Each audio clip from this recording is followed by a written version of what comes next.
So let's go through creating our first controller. Now, in standard programming fashion, we're going to start out building this controller as our Hello World controller.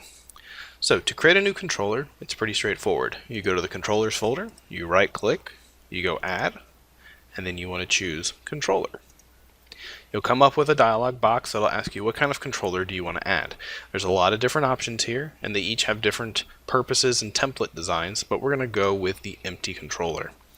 So we'll hit add, and then we're going to be asked what do we want to name our controller. Now, there's some interesting nuances in this screen. You'll notice it's asking for the name of the controller, and it gives us a default name of default controller. But you'll notice that when it highlights the controller name, it only highlights the default part. And the reason for that is that the controller must end with the word controller. So it would be whatever you want to call the controller, controller. So it's default controller. In our case, we're going to call it Hello World controller. So this will be our Hello World controller, and therefore our name for the controller is Hello World controller. We'll click add. So Visual Studio will scaffold up for us a new controller. So a few things to notice here is that the controller itself is nothing more than a class. So it's a public class called Hello World Controller, and then it inherits from the controller class. The controller class comes out of the system.web.mvc namespace. So this controller class that we're inheriting gives us all of the functionality that we need for any ASP.NET MVC controller. So the next step is we have a function in here called index, and it returns an action result. This is the general layout for any action or method that lives inside of a controller. Now we'll learn more about what this means for this to be an action and how that works in later videos. But for now, just know that the index action is the default action for your controller. So this will be our Hello World controller with an index action. So now what we want to do is we want to set up a message that we can push to our web page. Now we have our controller and our action, but we also still need a view. Now the easiest way to generate a view is to click inside of the action, right click, and then go to add view. And Visual Studio will help us create that view. So it picked up the name of our action as being index, and it said your view name should also be index. We're going to do with no template. Since we have no template, we don't need a model class. Actually, I take that back. We will need an empty template with a model, and then our model class will simply be system.string. And we're going to pass a string to the view. We do not want to create a partial view. We'll talk about partial views in later videos. The reference to script libraries is fine, and then we will use the default layout. So if we leave this blank, it will use the view start file to pull the default layout, and we'll talk more about that in later weeks as well. So we have an index action, empty, and then we've set our model as system.string, which Visual Studio may not be able to understand. It does not. Okay, well, if that's the case, then we will do it by hand. So we will drop down empty and we'll say without a model, and then we'll make that change ourselves. So we'll go ahead and hit add. And Visual Studio is going to scaffold up for us a brand new view. So you'll see here that it says viewbag.title equals index, and we'll talk more about what all that means later. And it just creates basically an H2 tag with the word index, so that becomes kind of the header for this page. There's a yellow bar if you're using Visual Studio 2015 that comes up and it says, based on your project, we've identified extensions you may find helpful. It's going to dismiss that yellow bar. So from here, we now have our index page. So if we go into our Hello World controller, we'll see that we're returning a view. That view is this index.cshtml. So let's go ahead and run it and see what happens. So we'll go up to our start, just like any sort of command line or Windows form app, and we'll hit the play button. Now, depending on your default browser, you'll see a different text inside of this button. For me, Google Chrome is my default browser, but I could also launch in Firefox, Internet Explorer, or with Windows 10, Microsoft Edge. I'm going to leave it at Google Chrome because that's what I typically work with. Plus, there's a lot of nice tools inside of Google Chrome when we get to the client side of things that we'll want to explore more. So we'll click Start. Visual Studio will go through and compile our application, get it up and running, and then it will launch a browser tab for us. So let's see here. Script diagnostics require certain permissions to be set on a folder to which they are installed. Would you like to fix this? I'm going to go ahead and hit OK to that. And we'll hit yes. So permissions are being modified on my project folder. And there's my window. And there's my ASP.NET application. So this is my ASP.NET app. It comes up at localhost 56354. And the reason for that is that there's a little program called IIS Express that comes along with our ASP.NET application and Visual Studio install. And IIS Express acts as a lightweight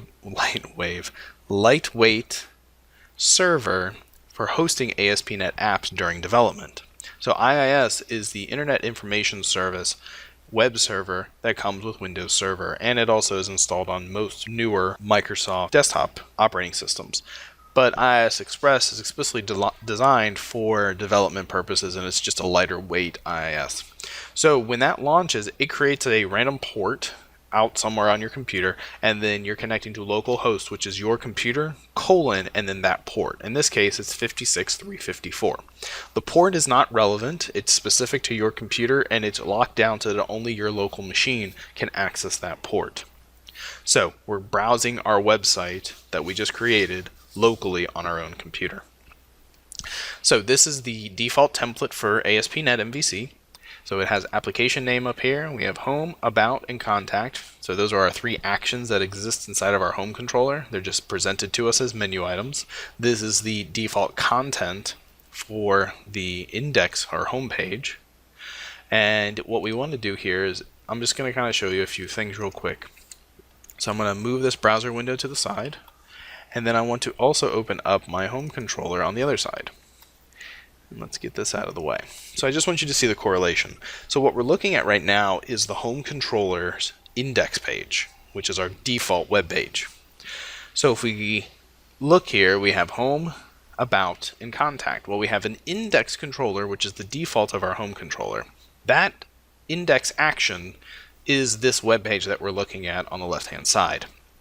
The about action or function is this about page. So if we click on about, this is the page that gets generated from this code. And you'll also see here that your application description page is your application description page. This message is this message. If we actually make a change to this message, we save, rebuild, and refresh this page, this message will get changed on this web page. If we click contact, same idea. This is your contact page. So this action generates this page. And this message here generates this message here. Now, a few other things to notice. Up in the address bar, you have localhost 56354, which for me is my local IIS Express server. And then it says /home/contact. Home in the URL is referencing the home controller, and contact is referencing the contact action. Same way with looking at about. Home is the home controller, and about is the about action. Now if we click on home, it takes us back to the home page, there's nothing. And the reason for that is that the default route, whenever you first come to an ASP.NET MVC app, the home controller is the default controller, and the index action is the default action. So with no URL query string or parameters provided, then it just defaults to home index. I can actually come in here and I can type home/index, and it'll give me the exact same web page. But ASP.NET says, oh, that's the default. So if I don't ask for anything specific, I'm just going to give you that default anyway. All right, so for us, we created a Hello World controller with an index action. So how do we get to that page? We don't have a link. We didn't add it to our web page. So how do we get to that Hello World controller?